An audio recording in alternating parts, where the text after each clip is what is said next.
Okay, I'm going to explain why I'm an atheist, and particularly why I'm an atheist as opposed to being agnostic. Because people are like, and Christians love to complain about this. They say, and not just Christians, but they're like, well, hey, who knows? Like, maybe there is a God. Like, who are you to say the universe is a really big place? And do you know everything there is to know about the universe? And I used to use this argument when I was a Christian. I'd be like, the problem with atheists is that, they have to prove a negative. And there's like just way too much that we don't know for us to establish with any certainty that something doesn't exist in the universe.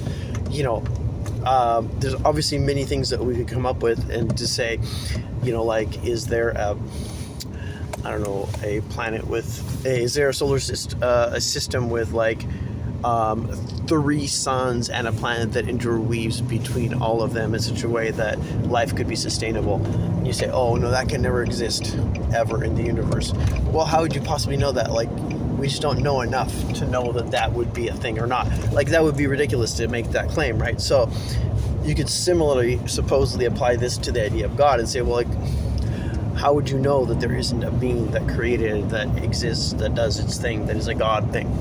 All right, so let me first say to that I don't believe in God, and I'm an atheist in the same sense that I don't believe in aliens, and I'm how would you say that even? Is there a word for for not believing in aliens? So the A negates theism, so atheism means you're not an atheist. So alienist. I'm an alienist. Of course, that doesn't really work very well, but okay, I don't believe in aliens. Why don't I believe in aliens? Because I haven't seen any aliens. And not only that, but a lot of the vast majority, let's say, of the claims that people have about aliens are all bullshit. So no, I don't believe in aliens. Do I believe it's impossible for aliens to exist? No, of course not. They may exist. In fact, it seems likely that they probably do. But given the size of the universe, they may exist and I will never see them. But it's just a posture. It's that when you're not sure that something exists, you don't believe in it. You don't believe in it until you know that there's good information for it. Just like gravity, like, do you believe in gravity? Yes, I believe in gravity. Why? Because I experience it every day, and it's like a well-known and explained phenomena. Scientifically, there's like a lot of theory around it and a lot of consistency around it. So I believe in gravity. Great. Okay. There's no problem. Do I believe in unicorns? No, I don't believe in unicorns. What? They could exist. Yeah, genetically speaking, there's nothing wrong with, like, that could be a thing for sure. But I haven't seen one. Nobody has seen one. And so because of that, I don't believe in unicorns and, vampires and whatever. So that's step one, is to say I'm an atheist because I don't see evidence of God. Now, understand that when I say that, I'm not just a guy that walked outside and go, I don't see God, I guess I don't believe in him. That's not me, all right? I can prove to you that I've spent my time in this. I was a Christian teacher, okay? I spent most of my life being a very committed Christian. I have 3 academic degrees in theology, biblical studies, all that stuff. Spent 8 years of my life academically studying theology and the Bible. So when I say I don't see evidence of God, that's like, should count for something. At least, I'm not trying to brag here at all. I'm just saying, at least consider that I put a lot of time into this. Now, you might, listen to my reasons and say, yeah, it doesn't matter how much time you put into it, it's still nonsense. Okay, fair enough. Obviously, I believe people have put more time into these issues and they're wrong. So that's fair. But I just wanted to be clear that there's some background here. Okay, so how I came to that conclusion is a different story. I won't get into it right now. Why I changed my mind after all those years. Suffice it to say, my posture right now is I don't believe in God because I don't see the evidence for him. But then there's the second level, because now people will say, well, Rob, just because you don't see the evidence for him, but you're not convinced personally of him, that doesn't mean that you have an exhaustive knowledge of the universe and you can therefore determine that he doesn't exist. I mean, sort of fair, kind of like the aliens question, but this gets us into some like kind of silly territory, and it's basically mixing up ontology with epistemology. So, ontology is a question of being, epistemology a question of knowing. So we're saying, well, since you don't know something, something might exist, right? So you're saying a lack of knowledge could imply or could still permit existence. Yeah, I mean, it's theoretically true, but it's not actually actionable. Like there's nothing you can actually do with that. Like you can't say, something, I don't know that something exists, but I'm just going to act like it does, and that's going to somehow change the fact that I don't know it exists. No, because if it's useful in any way, then that will increase your knowledge about it, right? So it's like a purely and absolutely abstract and theoretical distinction that makes no difference to anything, except that some people want to have an excuse to believe in something when it can't be demonstrated. That's all it is, that distinction between just because you don't know that it exists, that doesn't mean it doesn't exist. For all practical purposes, if you don't know that something exists, it doesn't exist, okay? And even if it does exist, it doesn't make any difference, except for some mental chess game that you're playing if you want to believe in something that can't be demonstrated, okay? That's the only thing. It's just psychology, right? So this brings me into the sort of more unique point I want to make, which is something that it seems like I haven't, to my satisfaction, seen anybody else say this, and I'm not saying nobody else is saying it, but and I'm having a hard time myself actually, making the case. So I'm going to just try here, and let's just treat this as yet another attempt. It's probably not the final one, but here's the reason why, in spite of the fact that I don't have exhaustive knowledge of the universe or things outside the universe, I can still say with a great degree of confidence that God doesn't exist, and I still position myself as an atheist. Aside from the epistemologic issue that I just discussed, and it's this, that we can see clearly where the idea of God comes from. So not only is there not evidence for God, but then you can move over into another category and you can say, in this situation in which there is no evidence of God, why do people believe in God? And there are many reasons that are just completely obvious that people believe in God. And one of them is that it's just God is a God or a divine figure. It doesn't have to be God as traditionally understood in Christian context. Well, that's how I'm using the word generally. But that a divine figure is something that presents itself very easily to the mind. Why? Because humans are eager to anthropomorphize everything. Like we give everything human characteristics. Like, kids do this, people do this. It's just everywhere. Like, think of all the little stuffed animal toys, right, that kids love so much. Why do they like them? They don't like them because they represent animals so much as that they like them because they've personalized them, like they've imbued them with human characteristics. Because that is just what we do. That's what the human brain does. We're just like crazy about anthropomorphizing so much that you don't even notice it. Like, I'm actually driving on the freeway right now. I'm thinking about how cars are anthropomorphized. Like, they have, why do cars have two headlights, one on each side, and a grill in the middle that looks like a mouth, and then a kind of forehead thing on top? Cars have personalities. I'm sure the car designers take this into account. Trucks look, a lot of trucks look menacing or tough. A lot of little cars look sort of cute, right? Like, we live with this. It is around us in every way. And it's quite easy to suppose that one of the reasons people believe in God is that he's just easy to imagine. It's like easy to imagine a figure that exists out there who is has some kind of personality that you attribute to it, or that your tradition tells you attribute to it, it springs to the mind because we anthropomorphize everything. And I love this thing where Christians are like, the gods of the ancient world, they were obviously anthropomorphic, because you had Zeus and you had, all these characters running around, and they're all like very human in the sense that they're jealous and they're having petty squabbles and they have wars and all sorts of things. The only difference is that they're immortal, so they don't die. That's the only difference. And I guess they're somewhat immaterial, or I think that point is always a bit confused. Are they really immaterial, or can they just come and go really fast, or who knows? Anyway, so Christian apologists like, say, Francis Schaeffer love to say this. They're like, see, but the gods of the ancients were anthropomorphic, but the Christian God isn't, because he is bodiless and formless. He's a spirit, so he's not anthropomorphic. And I'm just like, are you kidding me? That is so ludicrous.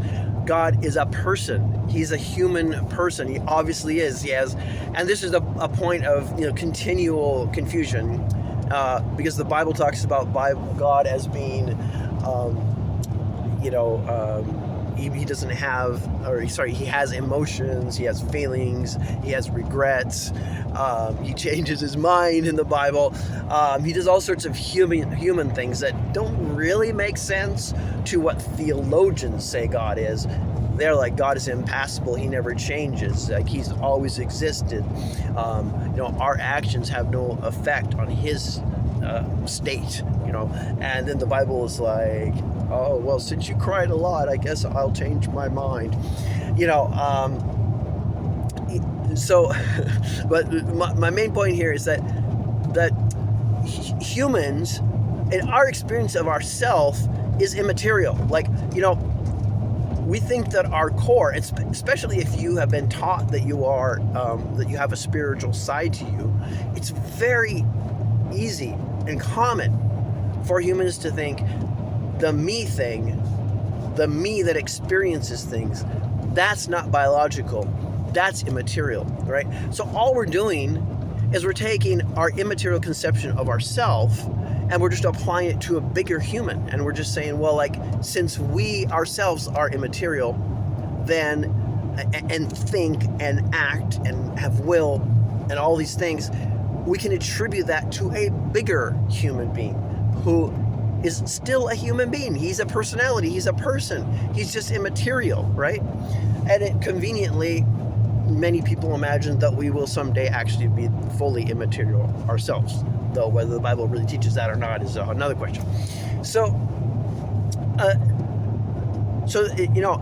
extrapolating God to be immaterial, it does not get around the anthropomorphic accusation.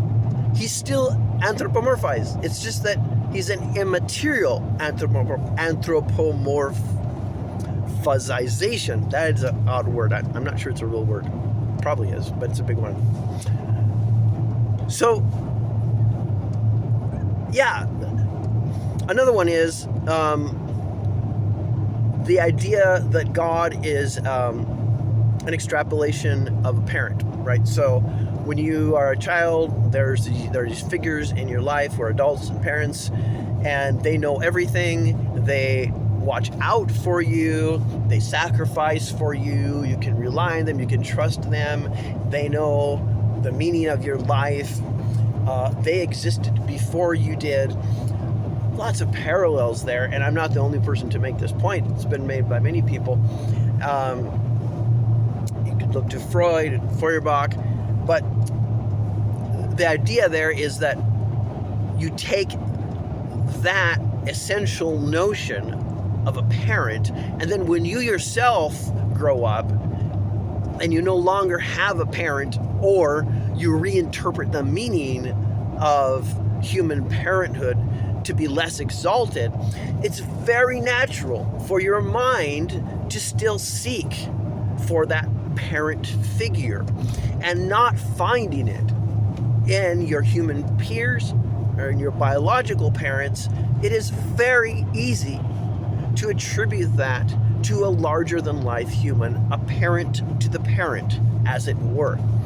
Like, this is not rocket science, psychological rocket science, if there is such a thing. This is very natural. It's very observable. The tendencies are there. And I'm talking to you as someone who inhabited this way of thinking until I was in my early 50s, right? So I think I have something to say about it.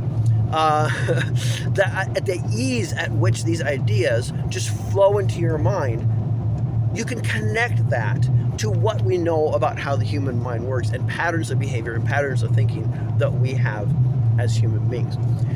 And so, to me, this is one of the main reasons that I feel comfortable stating my position as being an atheist, that I don't believe in God, because there's two sides. It's almost like a positive and a negative. In a sense, there's a lack of evidence. That's almost enough there to say God doesn't exist. But then there's that caveat in that case, right, which is like, well, you don't know everything, so maybe God does exist. Okay, but what's the reason that we believe in God in the first place? Like, why is he even presented as something which you can't disprove? Like, well, where does that come from? And that's where we're getting to my second argument, which is, we can tell where that came from. It came from human brains. Like, what are the chances? Like, let's get real here. What are the chances that 13 billion years ago, there was a being who created the universe, and it just so happens he also shares the characteristics that humans have, namely intelligence, volition, emotions. And emotions, like, what a joke. Emotions are biological, right? Like, they're tied to physicality. Why would God have emotions? There's no reason for it. Like, it doesn't make any sense. Just like, like the gods having sex. That's another one. Like, this doesn't apply to Christian God, but, like the ancient Greek gods, like, they're always coming down and having sex with humans. It's like, what the fuck? Why would an immaterial God want to get involved in this messy thing called sex? Humans only want to do it because we have biological urges. Just say it. We have, endorphins and I don't know, all that sort of stuff. I don't really know much about the biology of it, but I know it's biology, right? Urges, physical urges to do that. But you look at it from like the outside, like, okay, let me put it this way. What is your interest level in sex between dogs? Is that something you want to get involved with and watch? Probably not. Like, okay, maybe that's a bad example because there are, some people who might be. As a scientific thing, sure, it can be interesting to understand those things. But surely a human being is typically not moved by those biological urges that dogs have. Why? Because dogs are dogs, humans are humans. That's the way we work. So, let's extrapolate this into the God world. Why the fuck would a God want to fuck a human being? Like, there's just no reason for it. It makes no sense. There's no rationale whatsoever for it. And so the only reason that idea exists is because of just a stupidly simplistic extrapolation. That if there are gods out there, they must be like us. And since we like having sex, the gods must like having sex too. Why? There's no explanation that goes with it. It's just a stupid, impressionistic idea that hasn't been thought through, okay? That's the same thing I'm talking about even with more exalted concepts of God, where you say, well, God is love. What is love? Where did we come of love? Love is something that humans experience. Now, you might have a hard time defining it exactly, but it's definitely something that we experience, and we know what it is. And it's a combination of, I don't know, a whole bunch of different things. You could emphasize one thing or another. It could be just all, chemistry, but it can also be just attachment to someone. It could be appreciation, enjoyment of their company. It can be a whole bunch of different things, and maybe, in the perfect relationship, it's all of them. But love is a thickly human experience. So when we say that God is love, it seems to me that all we're doing is we're just taking that human experience and we're assuming, well, any creature that is any worthy of being a creature would also be like us. I love the thought experiment of imagining that we meet aliens, right? And maybe someday we will, if they exist, which I don't think they do at this point, but I could be proven wrong. If we meet aliens one day, we might find, and this is highly speculative, and I'm just using to illustrate, not to prove, but we might find that the octopus-like inhabitants of a water world think of God as having surrounding them with many tentacles, and they might say, when push comes to shove, well, we don't really think he actually literally has tentacles, but he does sort of, in a metaphorical, spiritual sense, have tentacles, right? And then you'd kind of go, that sounds a little bit silly. Why would God have tentacles? Why? No, the only reason you're saying that is because you have tentacles. And then if you got into an honest conversation with your new tentacled friend, he might say, well, why do you use language like the arms of God and anthropomorphic language about God? And you say, oh, well, that's just because, he doesn't literally have that, even though in your mind, when you think about God, you actually think about a human being. And together, you might come to the conclusion that, hey, you know what? I think we're just imagining things in our own image. And then you might say, well, I wonder if we're just imagining the whole thing. Like, what reason is there to think that there's something behind the thing you made up that is real? Like, why would there be? See, that's the key mistake right there, is you point out the anthropomorphic nature of the God idea to people, and they said, oh, yeah, but that's all true, but that doesn't mean he doesn't exist. But doesn't it, though? Because this is, like, you just admitted that you made the whole thing up. So why would you then go on to maintain that it's still theoretically possible that he might exist, and then just keep believing him anyway? Does that make any? I don't think that makes any sense. So that's why I'm an atheist. I'm an atheist. I'm an atheist about all the gods that humans have come up with. Let me put it that way. I'm really sure those gods don't exist. Really, really sure. Now, could there be another kind of intelligence? Of course, absolutely. I'm pretty sure he's not going to look anything like humans, though. And I know there's another argument that Christians will bring into this, which is this idea of the image of God. So, of course, we would expect that God is like us because he made us in his image, right? So all that is doing is just adding another explanation without any evidence whatsoever. It's just a statement. It's a mere affirmation that's made out of nowhere in order to, make this whole thing work. You still can't avoid the fact that you invented God and that there's no evidence from him aside from your invention. Okay? It doesn't matter that you now say the words, oh, that's because we're made in God's image. That doesn't explain anything. That's just you reaffirming what you already said in different words, as though that were a deeper explanation. It's not a deeper explanation. It's just a reaffirmation. Okay, so I feel like I was going to go somewhere else with this, but I hope I got my point across. I know it's kind of a bit of a brain twister, and it's twisting my own brain, so, I could be wrong about it, but that's what I got.